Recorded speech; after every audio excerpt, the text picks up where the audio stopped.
कहानी का ये चौथा भाग देखने से पहले इसके पहले सभी भाग अवश्य देखें। सिया ने अपने दूसरे नंबर से सिमरन बनकर विराट को एक छोटी नी कहानी सुना तो दी थी, पर अब वो विराट का रिएक्शन जानने के लिए बेताब थी।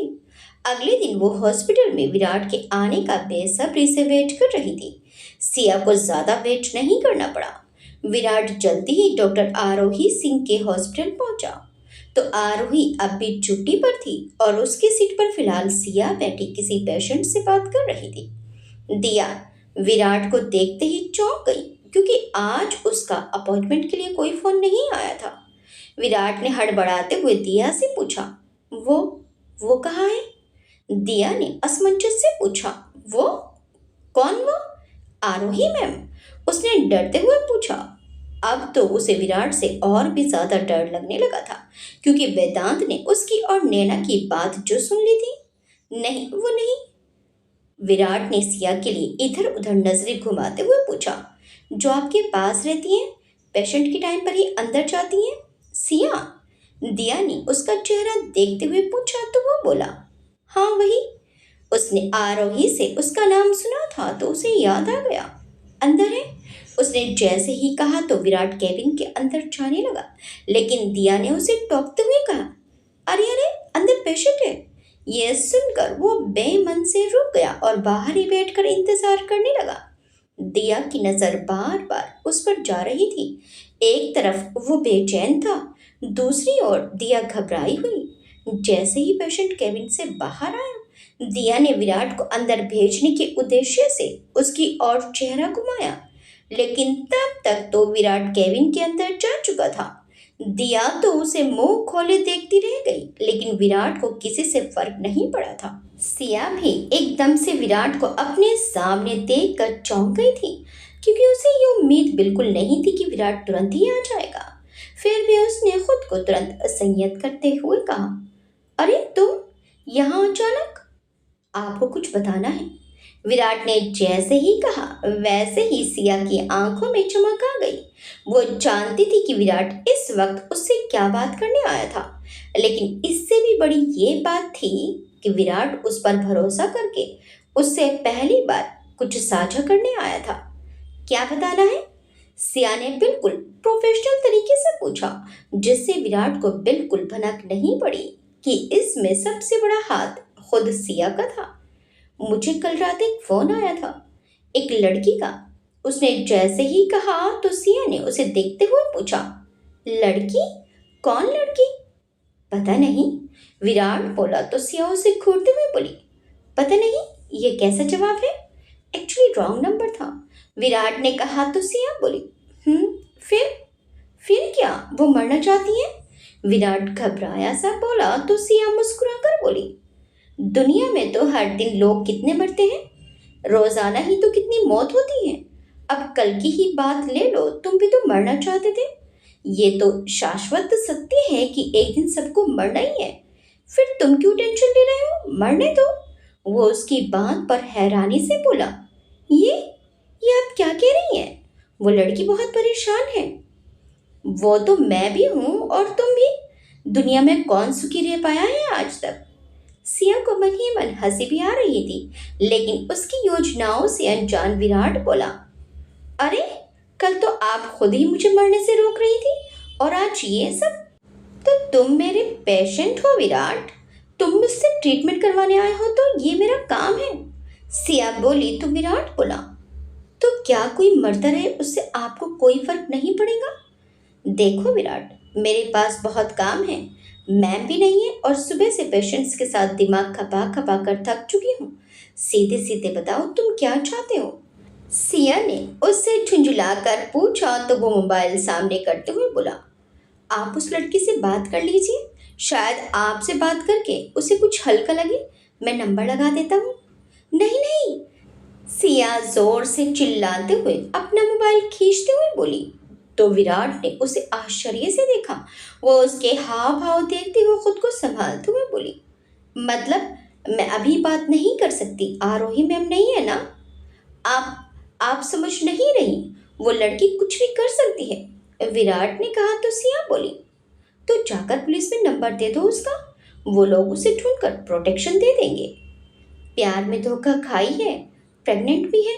ऐसे में अगर उसने कहीं कोई गलत कदम उठा लिया इससे तो। विराट ने उससे कहा तो सिया बोली, तुम करना क्या चाहते हो? पता नहीं, बस फिलहाल उसकी मदद, जिससे उसकी जान बच जाए, कैसे भी। विराट बोला तो सिया मुस्कुराई और बोली, और तुम ऐसा करना क्यों चाहते हो? उसके सवाल पर विराट खामोश हो गया। वो क्यों करना चाहता था ये तो नहीं जानता, लेकिन अब जैसे उसे वो लड़की अपनी जिम्मेदारी लगने लगी थी, वो किसी भी कीमत पर उसकी जान बचाना चाहता था। विराट बोला, शायद इसीलिए कि अकेलेपन का दर्द मैं झेल चुका हूँ। वो भी शायद मेरी तरह ही है, जो अपनी जिंदगी से हार चुकी है और अब हिम्मत भी हारने वाली है। उसे भी मेरी तरह लगता है कि उसका कोई नहीं, और जो है वो छोड़ जाएगा। उसे एक उम्मीद मिली है जिससे उसे लग रहा है कि मैं ही उसका राज हूँ। सिया बड़े गौर से उसकी बात सुन रही थी। वो बोली, देखो विराट, तुम हमेशा उसकी मदद नहीं कर सकते। कभी ना कभी तो उसे मालूम चलेगा ही उसके बाद क्या होगा। फिर से वो मरने की ही सोचेगी तुम्हारी तरह। तो फिर मैं करूं क्या? वो भी परेशान हो चुका था। जो तुम्हारा दिल करे वो करो। बस अपनी जिंदगी को बेहतर बनाने की कोशिश करो, और उस लड़की को भी तुम जिंदगी भर का आसरा नहीं दे सकते। इसीलिए खुद सोचो कि कैसे करोगे। सिया ने उसे गौर से देखते हुए सलाह दी। विराट उसकी बात गौर से सुनता रहा और फिर उठते हुए बोला, थैंक यू। क्या सोचा तुमने? क्या करोगे आप? सिया ने उसकी योजनाओं का आकलन करने के उद्देश्य से पूछा तो वो मुड़ते हुए बोला, वही जो आपने कहा, जो मेरा दिल करे। ये कहकर वो सीधे बाहर निकल गया। उसके जाते ही सिया ने चैन की सांस लेते हुए कहा, ये केस इतना भी इजी नहीं है, लेकिन इंटरेस्टिंग है। ये केस मेरे लिए माइलस्टोन साबित होगा। और वो मुस्कुरा दी। इधर मुंबई में सलोनी स्कूल में पढ़ाती थी। वो अपने स्कूल से जैसे ही निकली वैसे ही उसे सामने अरुण अपनी जीप में बैठा दिख गया। वो जीप में बैठा उसी को देख रहा था, जैसे उसे देखकर उसकी आंखों को सुकून मिल गया हो। लेकिन सलोनी को उसे देखते ही बहुत गुस्सा आया और वो उसे अनदेखा करते हुए उसके पास से गुजरने लगी। तुझे ही लेने खड़ा हूँ कब से? एकाएक उसके कान में अरुण की आवाज गूंजी तो सलोनी मुड़कर बोली, मैंने नहीं कहा था घर ही जाएगी ना? तो चल छोड़ दूंगा तुझे, वैसे भी मुझे भी घर ही जाना है। अरुण ने फिर से कोशिश करते हुए कहा तो सलोनी बोली, लेकिन मुझे तुम्हारे साथ नहीं जाना। आखिर दिक्कत क्या है तेरी? कब से सब्र रखा। अरुण आखिर उस पर चिढ़ ही गया और बोला, सुबह तो अभिजीत के साथ आने में कोई दिक्कत नहीं हुई तुझे? उसकी छोटी सी बाइक में उसके साथ चिपक कर बैठने में कोई दिक्कत नहीं हुई तुझे? और इधर मैं कब से तेरे लिए जीप लाकर खड़ा हूँ, तो उसमें भी तुझे नखरे हैं? हाँ है, क्योंकि बात बाइक और जीप की नहीं है। सलोनी उसे घूरते हुए बोली तो अरुण भी उसकी आंखों में झांकते हुए बोला, फिर क्या बात है? बात वही है जो तुम समझना नहीं चाहते। तुम अभिजीत नहीं हो और ना ही बन सकते हो। सलोनी गुस्से में बोली तो अरुण भी गुस्से में जीप के टायर को लात मारते हुए बोला, नहीं बनना मुझे अभिजीत, नहीं बनना। मैं जैसा हूँ ठीक हूँ, मत बनो, लेकिन मेरा पीछा छोड़ दो। सलोनी उसे घूरते हुए बोली तो अरुण उसका हाथ पकड़कर खींचते हुए बोला, दिखाई क्यों नहीं देता तुझे मेरा प्यार? क्यों करती है हर बार ऐसा? क्योंकि मैं अभिजीत से प्यार करती हूँ, और एक बार नहीं 1000 बार भी पूछोगे तब भी मेरा जवाब यही रहेगा, समझे तुम? सलोनी ने झटके से अपना हाथ छुड़ाते हुए कहा तो अरुण की आंखों में दर्द उमड़ पड़ा और बोला, जानती है ना वो तुझे प्यार नहीं करता। हाँ जानती हूँ, फिर भी है उसी से प्यार। क्या करूं बोलो? सलोनी गुस्से से उसे घूरते हुए बोली तो अरुण व्यंग से हंसा, लेकिन उसकी मुस्कान दर्द भरी थी और बोला, तो फिर बना खुद को इतना मजबूत कि जिस दिन उस दर्द से गुजरेगी जो तू मुझे दे रही है, बर्दाश्त कर पाए उसे। और जिस दिन उसने तेरे साथ ऐसा किया और तू सह नहीं पाई, कसम से उसकी जिंदगी का आखिरी दिन होगा वो। बोलते ना तेरे अभिजीत से। बोलते हुए वो दनदनाते जीप में बैठा और धूल उड़ाता हुआ वहां से निकल गया। सलोनी वहीं खड़ी रह गई। आज अरुण ने उसे खुलेआम धमकी दी थी और वो धमकी अभिजीत के लिए थी, जिससे सलोनी भी कुछ पल के लिए डर गई थी।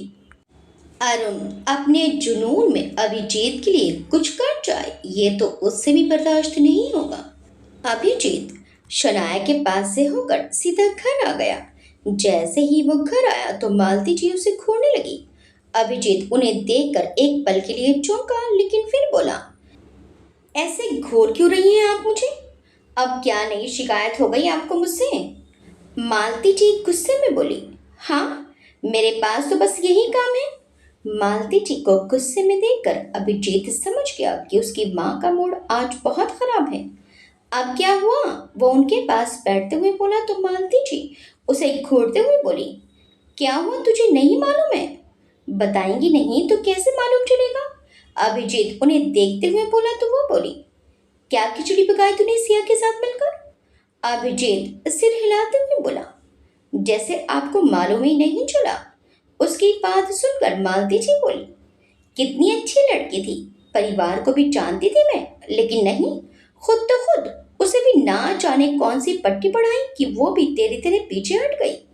अभिजीत बोला, उसको कोई पट्टी पढ़ाए, इतनी भी सीधे नहीं है वो। अभिजीत को सिया की याद आ गई। इतनी तो सीधी लड़की है, और क्या चाहिए तुझे? मालती जी उसे घूरते हुए बोली तो अभिजीत उन्हें देखते हुए बोला, हाँ, एकदम जलेबी जैसे सीधी है।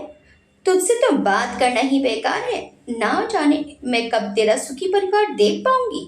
मालती जी ने उदासी से कहा तो अभिजीत बोला, अब आप फिर से ऐसी बातें करके मुझे इमोशनल ब्लैकमेल मत करिए माँ। वो और मैं एक दूसरे के लिए नहीं बने हैं। तो फिर तू ही बताना कौन है जो तेरे लिए बनी है? मालती जी उसे देखते हुए पूछने लगी तो अभिजीत खामोश हो गया और कुछ पल बाद बोला, जब मिलेगी तो ले आऊंगा। मालती जी कुछ बोलती उससे पहले ही वो उठते हुए बोला, अब आप अपने तानों से ही मेरा पेट भरेंगी या फिर कुछ बनाया भी है आपने? तैयार है खाना, जाकर कपड़े बदल, लगाती हूँ थाली। मालती जी खुद को सामान्य करते हुए बोली तो वो मुस्कुराकर कमरे में चला गया। आज माँ की बात से उसे ना जाने क्यों सिया याद आ गई, और आज जब से वो शनाया से मिलकर लौटा था तब से ना जाने क्यों उसकी एक एक हरकत गौर से देखने के बाद उसके दिमाग में चलचित्र की भांति चल रही थी। अगले दिन जब वो शनाया के घर के लिए निकल रहा था तो सलोनी उसको देखते ही चिल्लाई, अभिजीत रुको। अभिजीत ने मुड़कर देखा तो वो बोली, मुझे स्कूल के लिए देर हो गई है, छोड़ दूंगी। अभिजीत ने अपनी घड़ी देखते हुए कहा, मुझे आज ऑफिस नहीं जाना, काम से कहीं और जाना है सलोनी, और मैं उसके लिए लेट हो चुका हूँ। सलोनी थोड़ी उदास हो गई तो उसका उतरा चेहरा देखकर अभिजीत बोला, देर नहीं हो रही होती तो छोड़ देता तुझे मैं। कोई नहीं, तुम जाओ, समझती हूँ मैं, काम होगा तुम्हें। सलोनी भी मुस्कुराकर बोली। हालांकि उसने अपनी भावनाएं दबा ली थी। अभिजीत भी वहां से निकल गया। तभी सलोनी अंदर जाने के लिए मुड़ी तो बाहर अरुण की जीप की आवाज आई। उसने मुड़कर देखा तो वो आंखों में चश्मा चढ़ाए बाहर निकला और सलोनी को अनदेखा करते हुए उसके घर के अंदर आ गया। सार्थक कुछ दिन के लिए बाहर जाने की तैयारी में था तो अरुण उसके पास आकर एक गड्डी देते हुए बोला, और कोई जरूरत हो तो बताना। तूने इतनी जल्दी इंतजाम कर दिया? सार्थक आश्चर्य से बोला तो अरुण बिना किसी भाव के बोला, कल रात ही पेमेंट आ गया था, मैं तुझे लौटते ही। सार्थक कुछ बोलने को हुआ कि अरुण बोला, अब ये सब बकवास मत कर, ये अंग्रेजी धन्यवाद और थैंक यू मेरी समझ में नहीं आता। सलोनी पीछे से उसे देख रही थी।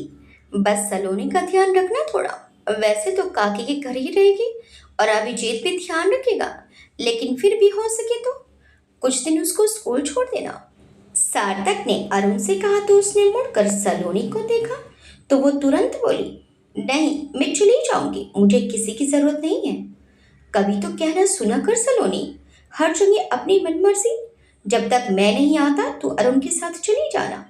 अभिजीत तो वैसे भी बहुत बिजी है इन दिनों। अभिजीत ने सार्थक को बता रखा था, लेकिन सलोनी कुछ कहती उससे पहले ही सार्थक ने उसे डांटते हुए कहा, अब बस कर और बहस नहीं चाहिए। मुझे मालूम है कि तू इससे लड़ती रहती है, लेकिन जब तक मैं नहीं लौटता तब तक तू अरुण के साथ ही स्कूल जाएगी और आएगी। सलोनी को गुस्सा तो बहुत आया, लेकिन सार्थक के जाने के समय वो कोई बखेड़ा नहीं चाहती थी, इसलिए उससे विदा लेकर वो चुपचाप जाकर अरुण की जीप में बैठ गई। अरुण भी सार्थक से विदा लेकर ड्राइविंग सीट पर बैठ गया।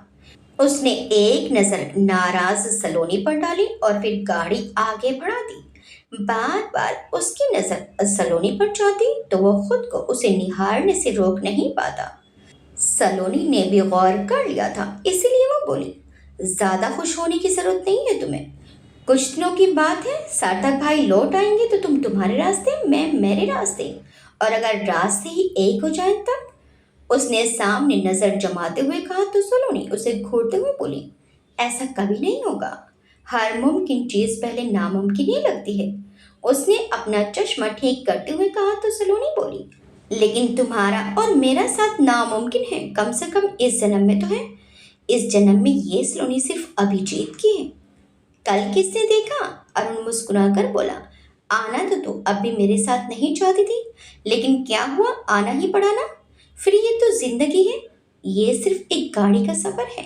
सलोनी उसे घूरते हुए बोली तो अरुण मुस्कुराकर बोला, क्या फर्क पड़ता है, सफर गाड़ी का हो, जिंदगी का, या फिर मोहब्बत का। जो तकदीर में है वो होकर रहेगा। अगर तू मेरी तकदीर में है तो मेरे ही पास आएगी, अगर नहीं है तो फिर लड़कर भी क्या फायदा। सलोनी उसे देखती रह गई तो अरुण मुस्कुराकर बोला, तेरा स्कूल आ गया। सलोनी थोड़ी चौंक गई और गाड़ी से उतरने लगी तो अरुण बोला, सुन। हम्म। सलोनी ने मुड़कर उसे देखा तो अरुण मुस्कुराते हुए बोला, सफर में मुसाफिर तो बहुत मिल जाएंगे, लेकिन मंजिल तक साथ निभाने वाला हम सफर ही होता है। सलोनी उसे देखती रह गई और वो गाड़ी भगाता आगे बढ़ गया। इधर शनाया के दरवाजे की घंटी बजी तो उसने डरते हुए दरवाजा खोला। सामने एक बार फिर अभिजीत खड़ा था, लेकिन आज उसके चेहरे के भाव थोड़े नरम थे। मैंने कहा था ना, दे दूंगी तुम्हारे पैसे। दांत पीसते हुए वो उससे बोली तो अभिजीत मुस्कुराते हुए बोला, ठीक है, लेकिन मैं कैसे भरोसा कर लूं? ना इंटरव्यू दे रही हो ना रुपये। कम से कम अंदर बैठकर पानी तो पिला दो। जब तक पैसे नहीं मिलते मैं ऐसे ही काम चला लूंगा। देखो तो। उसने कुछ कहना चाहा, उतने में अभिजीत खुद ही दरवाजे को धक्का मारते हुए अंदर चला आया। शनाया हैरानी से उसे देखती रह गई, लेकिन अभिजीत को कोई फर्क नहीं पड़ा। उसने घर के डस्टबिन की तरफ देखा तो उसमें ब्रेड की और दूध की पॉलिथीन दिखाई दी, तो उसके चेहरे पर मुस्कान आ गई। जैसे ही उसने नजर उठाकर शनाया को देखा तो वो उसे घूरते हुए देख रही थी। अभिजीत एक बार फिर मुस्कुराने लगा। शनाया बोली, तुम्हें जब कह दिया था कि पैसे लौटा दूंगी तुम्हारे, तो फिर हमेशा इतने ही गुस्से में रहती हो या फिर जीवन से दुखी होकर ऐसी हो गई हो? उसने बड़े आराम से कुर्सी पर पीठ सीधी करते हुए पूछा तो शनाया बोली, तुम्हें क्या करना? अभिजीत ने आगे की ओर झुकते हुए कहा, नहीं, वो बस तुमसे बात करने से पहले तुम्हारे कुछ पुराने मॉडलिंग शोज और इंटरव्यू देखे थे, और उन सब में तो तुम बड़ी सी मुस्कान लिए सब जवाब दे रही थी, इसलिए ऐसे ही दिमाग में आया। मैं तुम्हारे किसी भी सवाल का जवाब नहीं दूंगी। शनाया दांत पीसते हुए बोली तो अभिजीत ने कहा, सुन चुका हूँ, लेकिन मैं यहाँ तुम्हारा इंटरव्यू लेने के लिए नहीं, बल्कि अपने रुपयों के लिए चक्कर लगा रहा हूँ। और आज के ज़माने में किसी पर भरोसा नहीं किया जा सकता, खासकर तुम पर। तुम तो अब कुछ काम भी नहीं करती। तुम, शनाया गुस्से में बोली। तभी उसका मोबाइल बज उठा। अभिजीत की तेज निगाहें तुरंत उस मोबाइल की चमकती स्क्रीन पर पड़ी जिसमें ऊपर शिखा नाम चमक रहा था। शनाया ने जैसे ही अभिजीत की नज़र उसके मोबाइल पर देखी तो उसने तुरंत तेजी से मोबाइल उठा लिया और उसे उठाकर एक कोने में चली गई। हाँ, उसने मोबाइल कान पर लगाया। अभिजीत पूरी तरह से सजग होकर उसकी बात सुनने में लगा था। उसे सिर्फ एक तरफा बात ही सुनाई पड़ रही थी, जिससे वो दोनों तरफ का आंकलन लगा रहा था।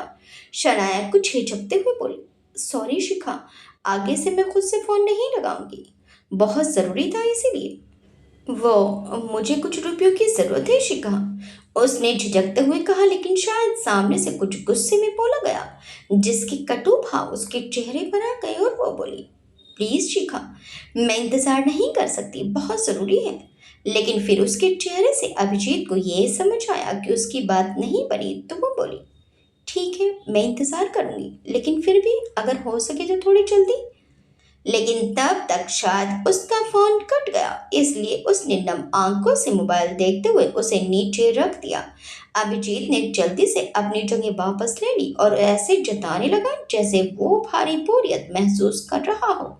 शनाया ने एक नजर उसे देखा और फिर खामोशी से उसके पास आते हुए बोली, मेरे पास सच में पैसे नहीं हैं।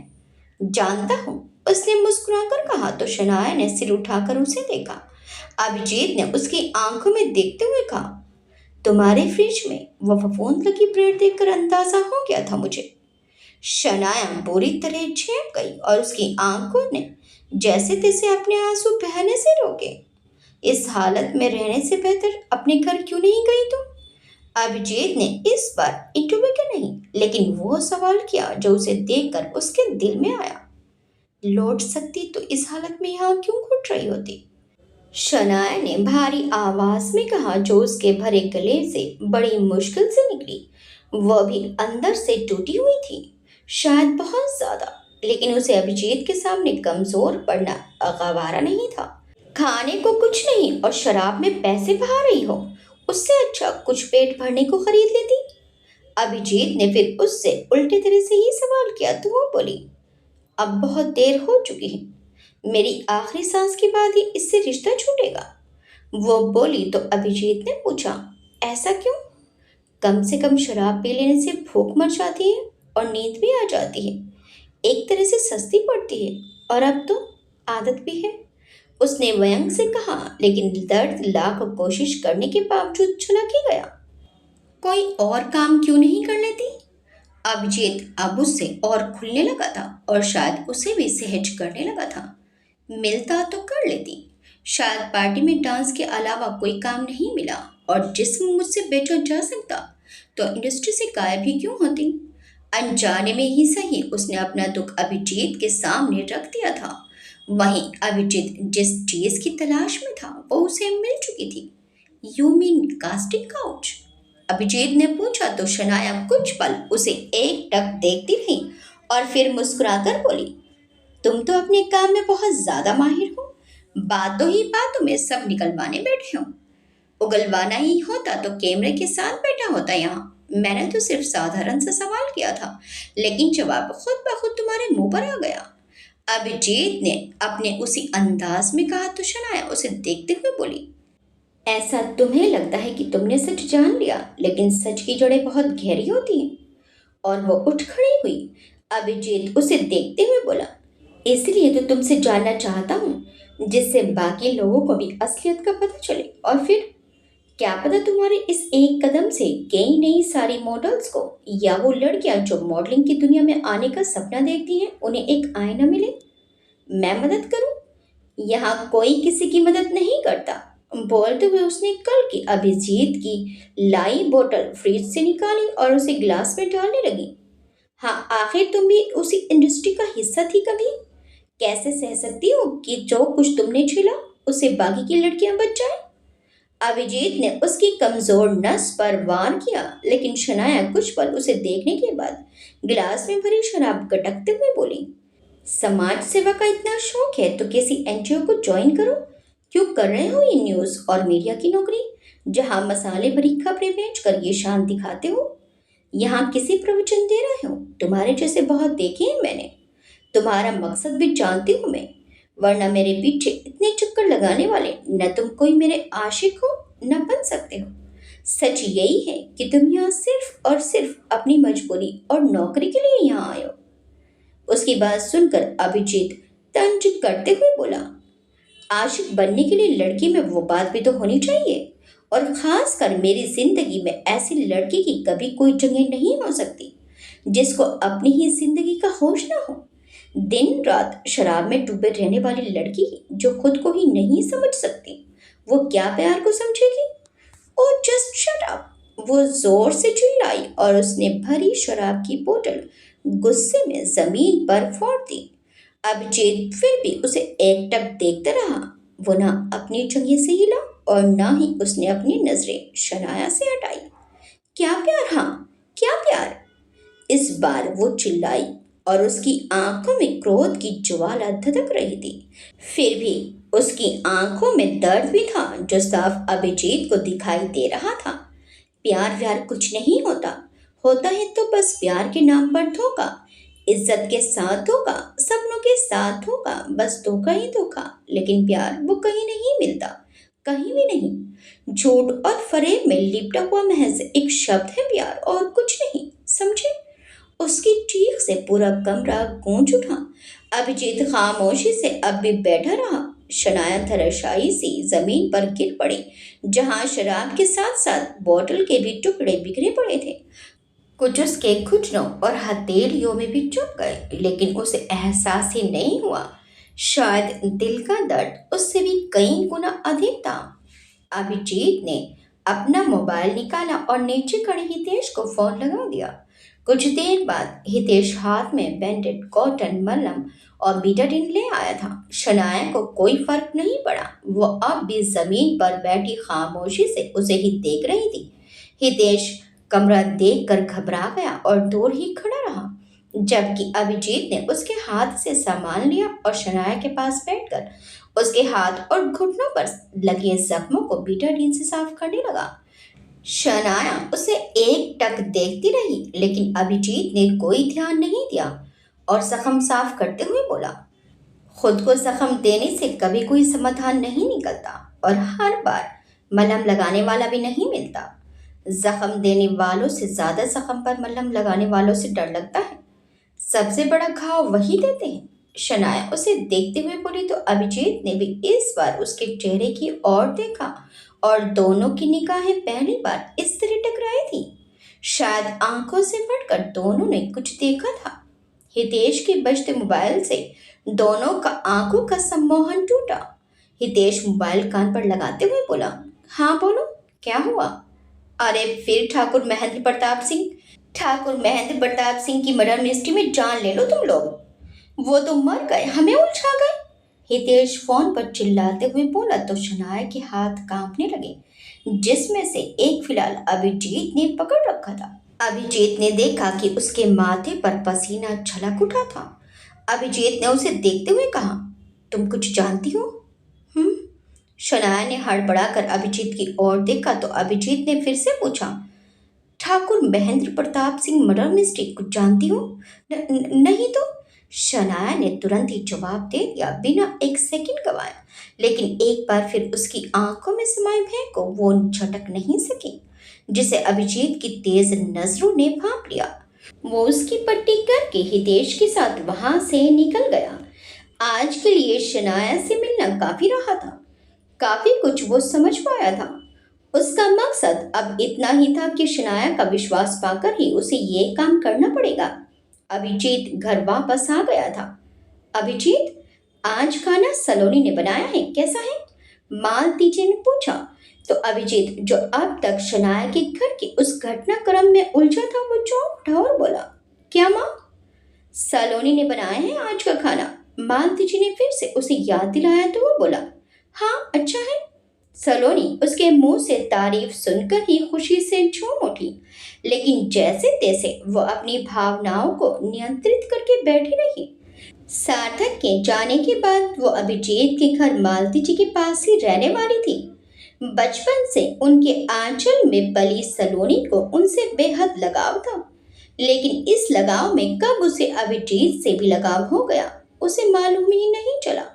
सार्थक भी अगर अपने पीछे किसी पर भरोसा करता था तो अभिजीत की मां पर, क्योंकि वो जानता था कि उनके लिए सलोनी आज भी छोटी है। उसे अभिजीत भी बहुत पसंद था, खासकर इसलिए क्योंकि वो सलोनी को पसंद था। लेकिन अभिजीत की फिलहाल शादी न करने की जिद ने उसके हाथ बांध रखे थे, वरना तो वो अब तक कब का उसका तिलक कर चुका होता। अभिजीत, खाना खा लो, फिर छत पर चलेंगे, मुझे ना तुमसे बहुत सारी बात करनी है।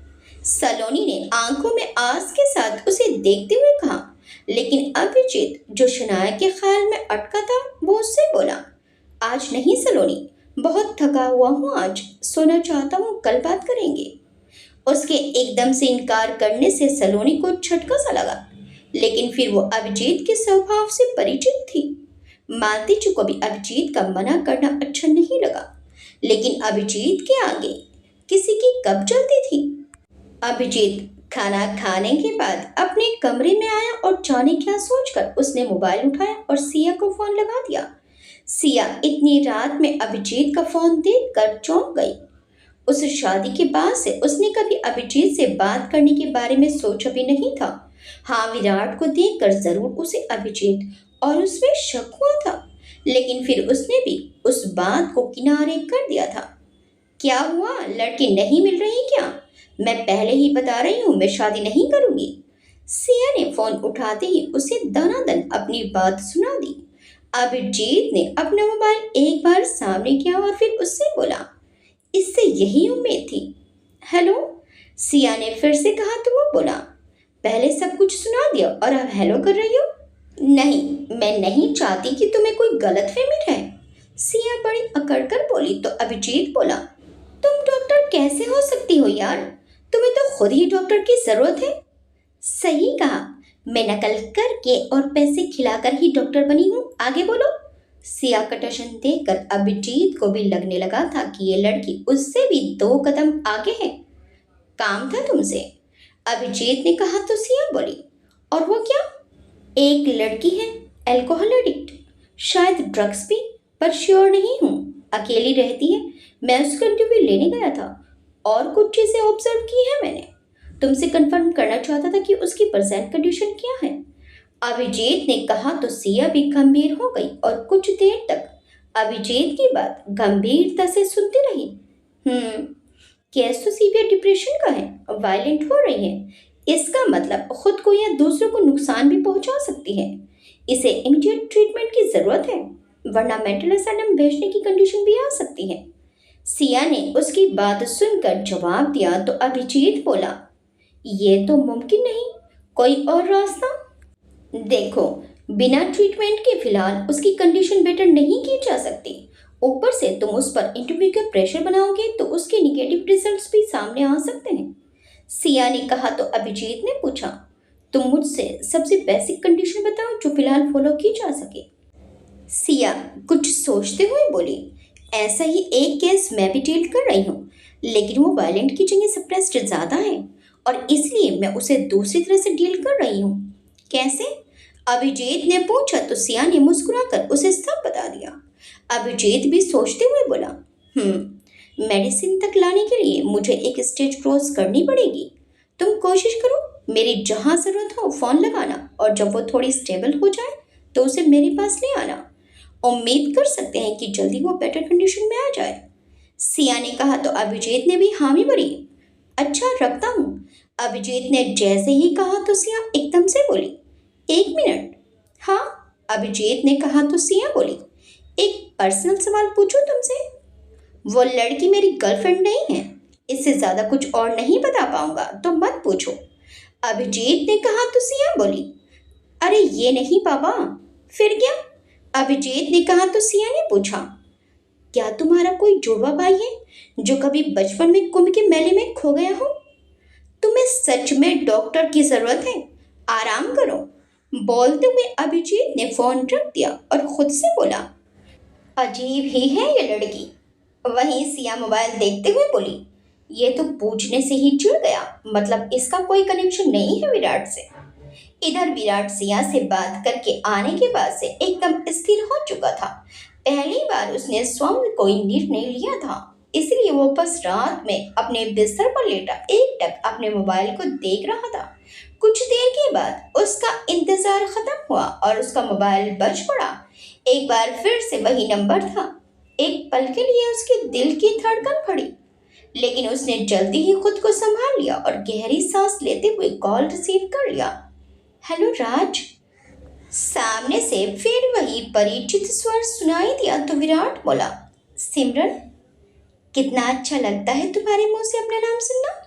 सिया ने जैसे अपनी आवाज में मिश्री खोलते हुए कहा तो विराट ने गंभीर स्वर में कहा, सिमरन, मुझे तुमसे कुछ कहना है। कुछ भी कहना, लेकिन ये मत कहना कि तुम मुझसे प्यार नहीं करते। सिया ने जवाब दिया तो विराट बोला, मैं जो भी कहूँ उस बात को ध्यान से पूरा सुनना। अरे, अचानक से ये क्या? सिया हैरानी से बोली, लेकिन विराट ने उसे रोकते हुए कहा, मैंने कहा ना, पहले मेरी पूरी बात ध्यान से सुनो, बीच में कुछ मत बोलना। सिया उसके कहने से हैरान रह गई, क्योंकि पहली बार विराट बिना डर के बिना हकलाए दृढ़ता से बोल रहा था। बोलो। आखिर सिया भी उसके मन में चल रही योजनाओं को जानने के लिए उत्सुक थी। मेरा नाम राज नहीं है, उसने जैसे ही कहा सिया तुरंत बोल पड़ी, देखो तुम। श्श, पहले पूरी बात सुनो, बिना बीच में कुछ बोले। उसने थोड़े जोर से कहा तो सिया खामोशी से उसे सुनने लगी। ना ही मैं राज हूँ और ना ही राज नाम के किसी इंसान को जानता हूँ। मेरा नाम विराट है और मैं दिल्ली में रहता हूँ। मैं तुम्हें यही बात कल भी बताना चाहता था, लेकिन तुम्हारी बात सुनकर मैं कुछ कह नहीं पाया। लेकिन सुनकर महसूस हुआ कि तुम धोखा खाई हुई हो, और मैं फिर से तुम्हें किसी भी तरह के धोखे में नहीं रखना चाहता। खास तौर पर जिस स्थिति में हूँ उस हाल में तो बिल्कुल भी नहीं। सिया इस पर उसके लहजे में विश्वास देखकर आश्चर्य में थी। जो लड़का हमेशा घबराया सा रहता था, वो आज किसी अनजान लड़की को हिम्मत देते हुए कहीं से भी अल्प आत्मविश्वासी नहीं लग रहा था। मैं नहीं जानता कि तुम्हारे साथ क्या हुआ और क्या नहीं, लेकिन जितना समझ पाया हूँ वो ठीक नहीं हुआ। अगर वो लड़का तुम्हें प्यार में धोखा देकर गया भी है तो उससे जिंदगी नहीं रुक जाएगी। इसलिए ये मरना या जिंदगी खत्म करने का ख्याल छोड़ दो। अपने लिए ना सही, लेकिन अपने बच्चे के लिए तो कम से कम अब तुम्हें जीना ही चाहिए, क्योंकि अब उसकी भी जिम्मेदारी तुम्हारी है। विराट ने जैसे ही कहा तो सिया कुछ पल शांति से उसे सुनती रही। वह उसकी मानसिक अवस्था का अवलोकन करती रही।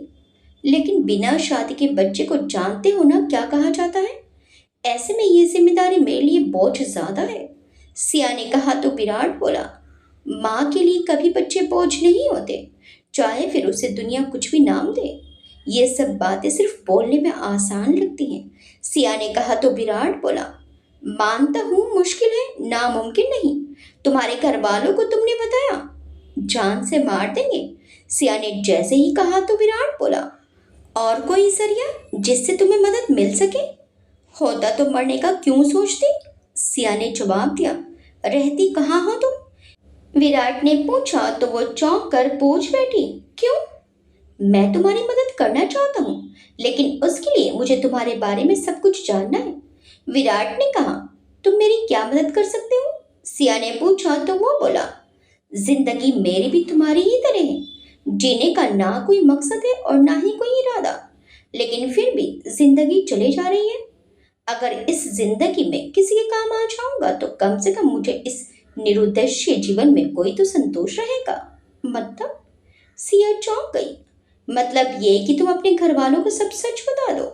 विराट ने जैसे ही कहा सिया भड़क गई, तुम पागल हो क्या? अभी तो मैंने बताया कि बस लड़के का नाम राज नहीं विराट बताना। विराट के बोलते ही सिया के दिल की धड़कन रुक सी गई। वो समझ नहीं पा रही थी विराट किस मिट्टी का बना इंसान है। एक अनजान लड़की को मुसीबत से बचाने के लिए वो उसे अपनाने को तैयार था। ये तुम?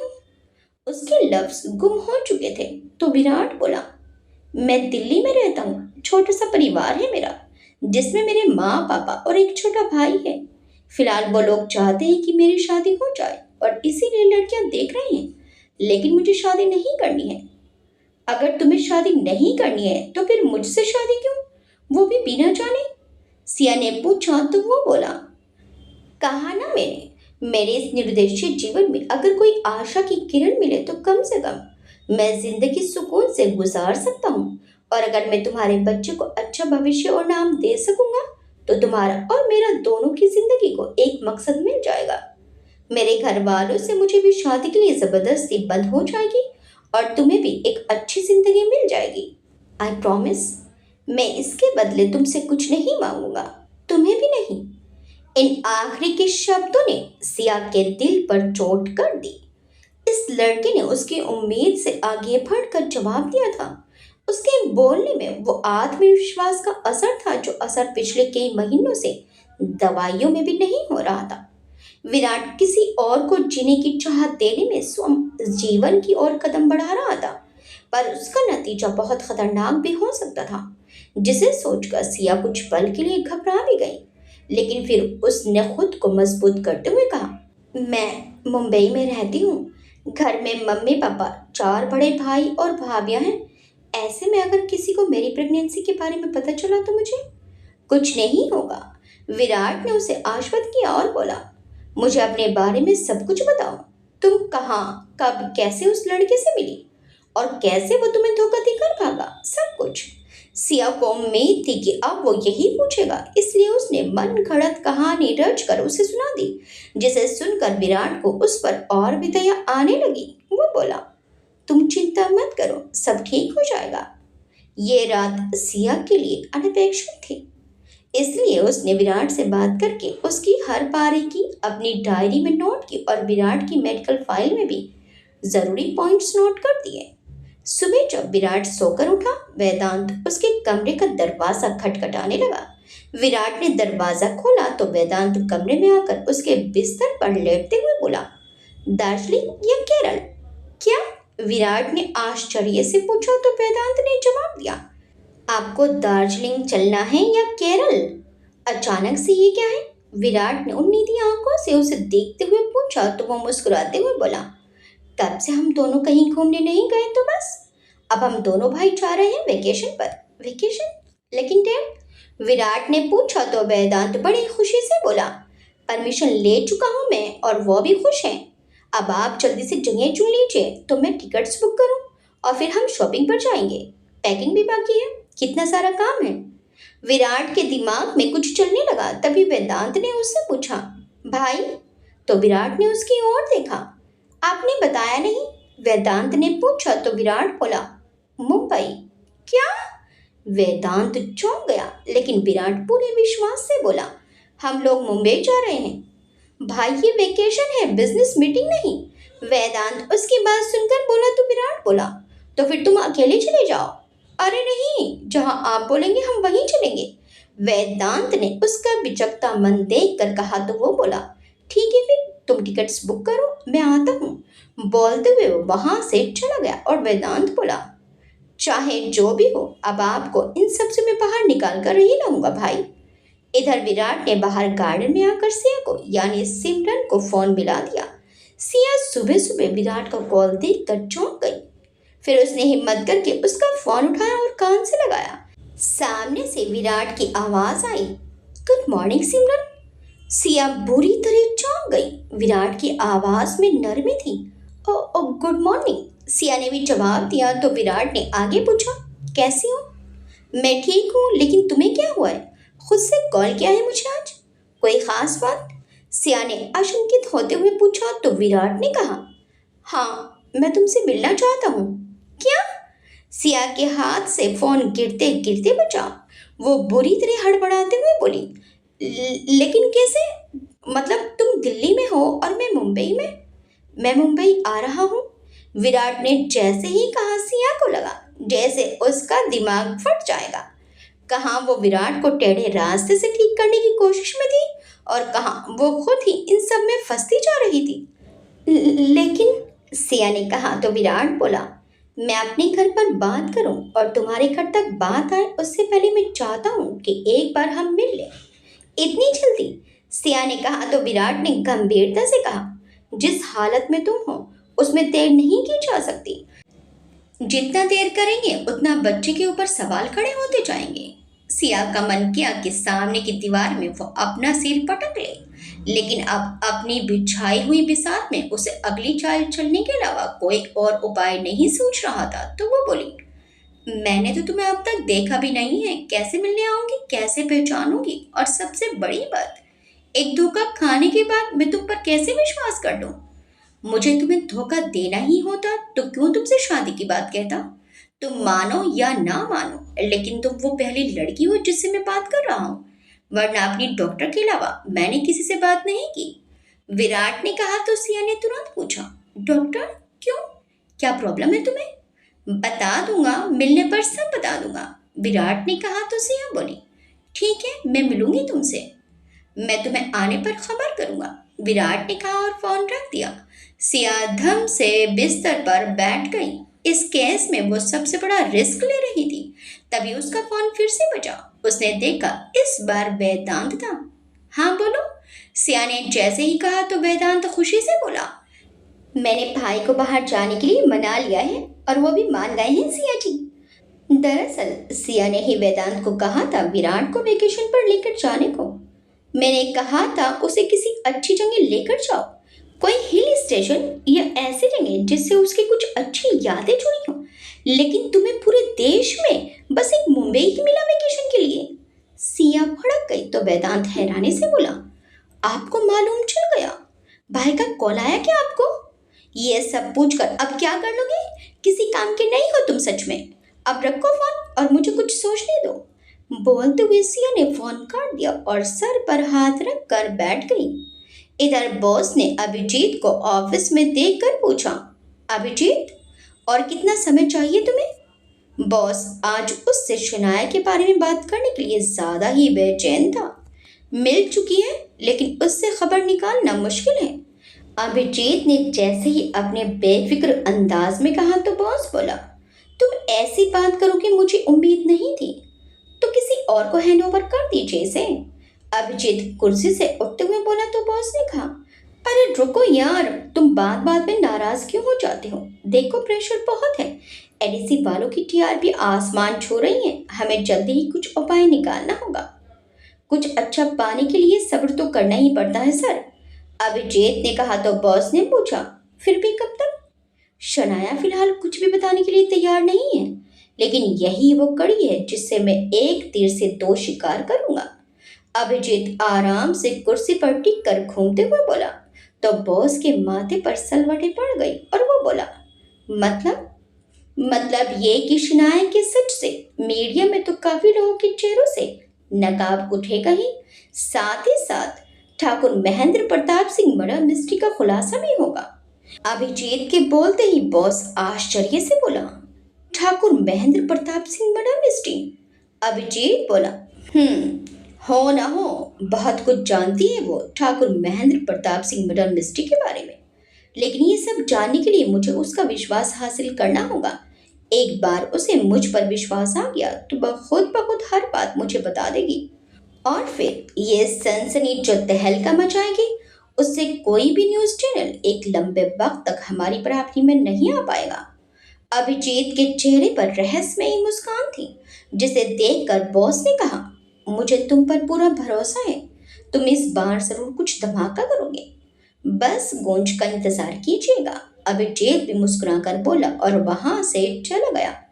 इधर जयपुर में विराट के घर पर सब डाइनिंग टेबल पर बैठे खाना खा रहे थे। जाने की सारी तैयारी हो गई? यशवंत जी ने पूछा तो वेदांत बोला, हाँ डेड, ऑलमोस्ट, कल सुबह की फ्लाइट है। यशवंत जी बोले, अपना और अपने भाई का ख्याल रखना वहां पर। वो जताते नहीं थे लेकिन उन्हें विराट की बहुत फिक्र थी। मैं अपना ध्यान रख सकता हूँ पापा। विराट की दृढ़ आवाज सुनकर सभी एक पल के लिए चौंक गए। पहली बार उसने बिना डरे कोई बात रखी थी। यशवंत जी भी उसे देखते रह गए और फिर बोले, अच्छे से ये वेकेशन एंजॉय करके लौटो दोनों, उसके बाद हमें कुछ रिश्ते देखने भी जाने हैं, बहुत अच्छे हैं और मुझे यकीन है कि जरूर तुम्हें इस बार लड़की पसंद आ जाएगी। आपसे कुछ बात करनी थी पापा, विराट ने कहा तो यशवंत जी उसे देखने लगे। बोलो, यशवंत जी बोले, मैं आपकी बात मानकर शादी करने के लिए तैयार हूँ, लेकिन लड़की मेरी पसंद की होगी। विराट ने जैसे ही कहा यशवंत जी के साथ साथ सबके होश उड़ गए। रमा जी चौंकते हुए उसे देख रही थी और पानी पीते हुए वेदांत के मुंह से तो पूरा पानी ही बाहर आ गया और वो बुरी तरह खांसने लगा, जिस पर रमा जी ने उसे आंखें दिखा दी। उसमें आए परिवर्तन और उसके बाद दोनों ने ही सबको स्तब्ध कर दिया था। कहाँ तो वो हर बात सर झुकाकर सुनता था और अभी उसमें एक आत्मविश्वास था अपनी बात रखने का। क्या तुम्हें पहले से कोई लड़की पसंद है? यशवंत जी ने पूछा तो विराट ने हामी में सिर हिलाया। कौन है वो लड़की? और हमें अब तक क्यों नहीं बताया? उन्होंने पूछा तो वो शांति से बोला, मैं तब तक श्योर नहीं था, लेकिन अब हूँ। आप लोग तैयार होंगे तो मैं आपको उससे भी मिलवा दूंगा। वेदांत तो बस आंखें फाड़े उसे देख रहा था। जाने कैसे उसका भाई ये सब कह रहा था, और वो भी शादी की बात। तुम लोग लौट आओ, फिर हम उस लड़की से मिलना चाहेंगे, यशवंत जी ने कहा तो मम्मी बोली, अरे एकदम से ही? जाने कैसी लड़की होगी, हमारे स्टैंडर्ड की भी होगी या नहीं? यशवंत जी ने उन्हें हाथ दिखाते हुए कहा, मिलने में कोई हर्ष नहीं है। यह सुनकर वो खामोश हो गई, लेकिन उन्हें विराट पर बिल्कुल भरोसा नहीं था।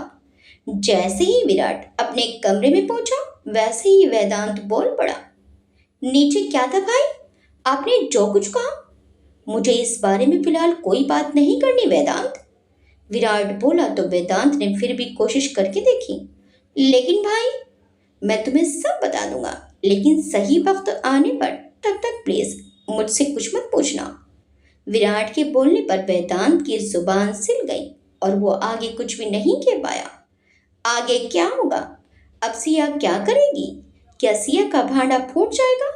क्या अभिजीत और विराट का सामना हो पाएगा? क्या शनाया अभिजीत पर विश्वास कर लेगी? क्या विराट ठीक हो पाएगा? देखिए इस कहानी के अगले भाग में। आपको ये कहानी कैसी लगी हमें कमेंट्स करके जरूर बताइएगा। वीडियो अच्छी लगी तो वीडियो को लाइक शेयर सब्सक्राइब करना मत भूलिएगा। मिलते हैं इस कहानी के अगले भाग में। Till then bye bye.